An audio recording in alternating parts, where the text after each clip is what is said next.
students. Today we are going to study the poem To a Butterfly by William Wordsworth.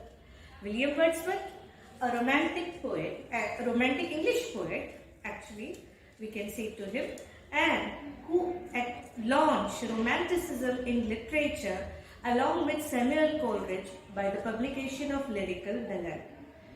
What is romanticism? It's actually, romanticism is a style of art and literature which during the late 18th century and early 19th century, where the emphasis was on individualism, imagination, and what else you can say, more emphasis on emotion. So, William Wordsworth, a nature poet we often call, because he emphasized what? Simplicity in poem and a connection with nature, a portrayal of connection with nature. To a Butterfly, actually he has written two poems with the same title, and this poem is the most popular one. So should we start? To a Butterfly. Stay near me, do not take thy flight. A little longer stay in sight. So he says to the butterfly, he is directly talking to the butterfly, and what he is saying? Stay near me. Do not take thy flight. Thy means your. Thy means your. It's an archaic word. What is archaic word? Which was used in the olden days. It's archaic word. Stay near me. Do not take thy flight. A little longer stay inside. For some more time, you stay near me. You stay near me. In my sight, in my vision.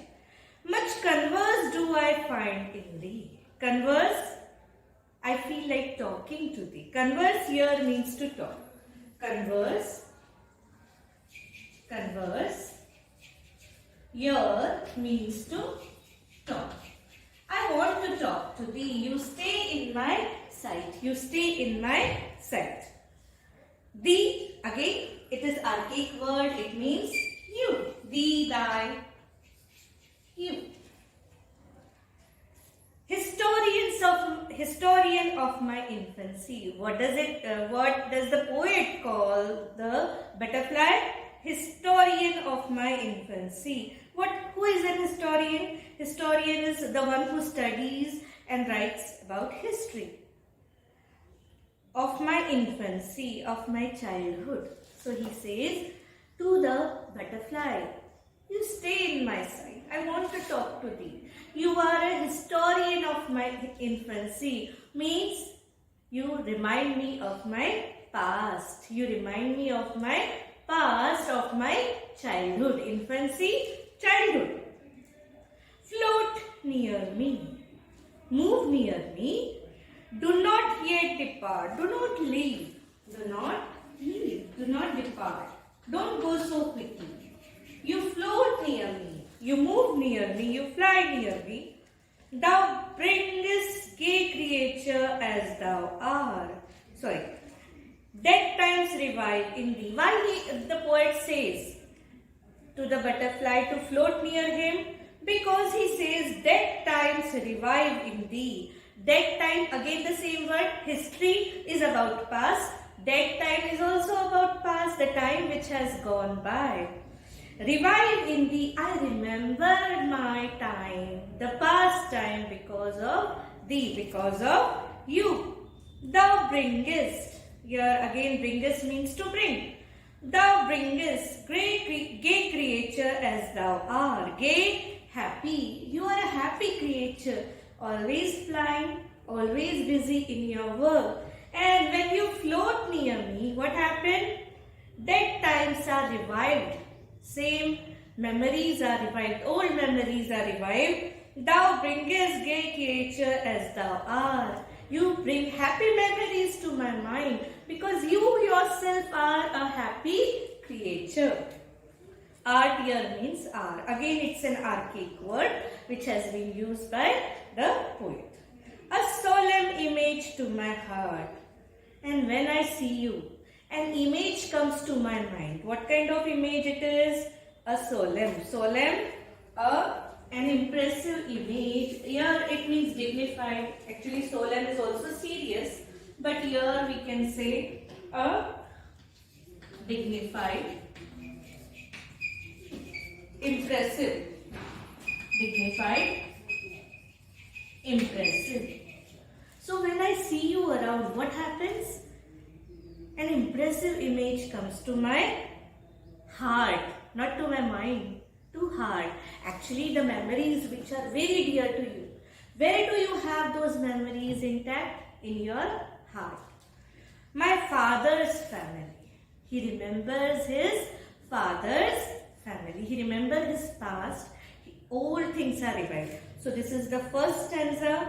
And total how many lines are there? Total 9 lines are there. And in these 9 lines, the poet is talking to the butterfly and saying, you stay, you don't fly away. Stay a little longer. When I see you in my sight, what happened? I remember the olden days. You are the historian who has the record of my childhood memories. And when I see you, everything is revived.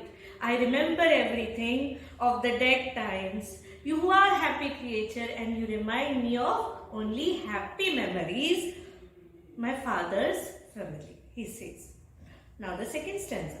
Oh, pleasant, pleasant were the days. How were the days? Happy ones. Which days?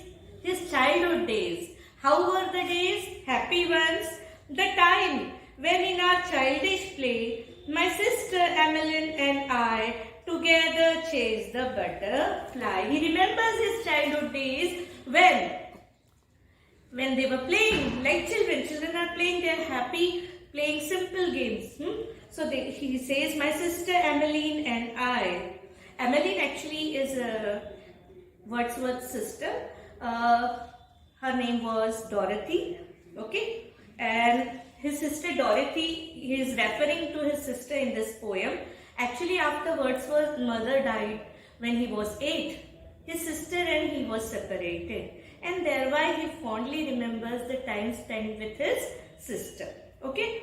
Then he says, my sister Emmeline and I together chased the butterfly. Chased, followed, pursued. Chased, followed. We used to follow the butterfly. We used to follow the butterfly. A very hunter. How he was when he was young? Wordsworth was very like a hunter. Alert, on his toes, active. Did I rush? Rush means moved fast. Moved fast. He moved fast. I followed on from brake to bush. Brake, a place overgrown with bushes. Brake, a place overgrown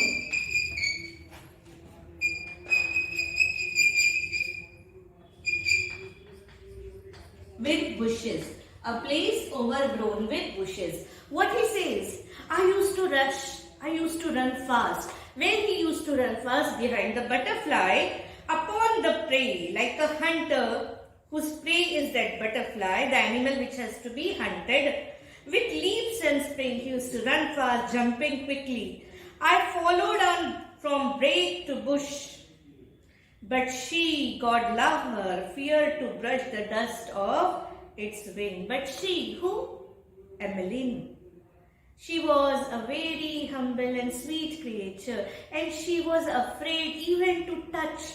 To brush means to gently touch, lightly or gently. She was even afraid to touch the butterfly in fear that it will get hurt. The dust from of its wing. He, like a hunter, was chasing the butterfly, but Emmeline, his sister, was not such. She was very gentle, and she was afraid that by chance, even if she touched the butterfly gently, maybe it will get hurt. So he says, may God bless her. 2 stanza, both of 9 lines, and both actually present different views. From the first, in the first part, the poet is directly addressing the butterfly and requesting it to stay a little longer in its side. because it reminds him of happy memories. And in the second stanza, actually the poet is talking about the happy memories. And what are those happy memories? The time spent with his sister chasing the butterfly. And here he gives a hint about his sister, how she is. She is gentle. She was gentle, better than him, and she was afraid to even hurt the butterfly. So, a beautiful poem. It's a lyric poetry. What is a lyric poem? Lyric is something, a short poem, which is, so here you can see it's a short poem written in first person. Isn't it written in a first person, where the directly the poet is saying I along with my sister. It is written in first person, so it is also written in first person. It represents personal thoughts and emotion. Okay, so we can see it expresses his personal emotion of remembering his happy memories on seeing a butterfly. Poem, as I said, is lyric, and it is divided into 2 stanzas with 9 lines in each. And it's actually, lyrics are usually can be sung as well. They have rhyming words, and also here also the poem abounds in that, and it presents a beautiful picture to our mind. So even something, there are some memories which comes to our mind when we see something like this. So there is something which makes you remember something about your childhood, like the poet who remembers so many things when he sees a butterfly. I hope you might have understood the poem. Do subscribe to the channel to enrich your English. Thank you.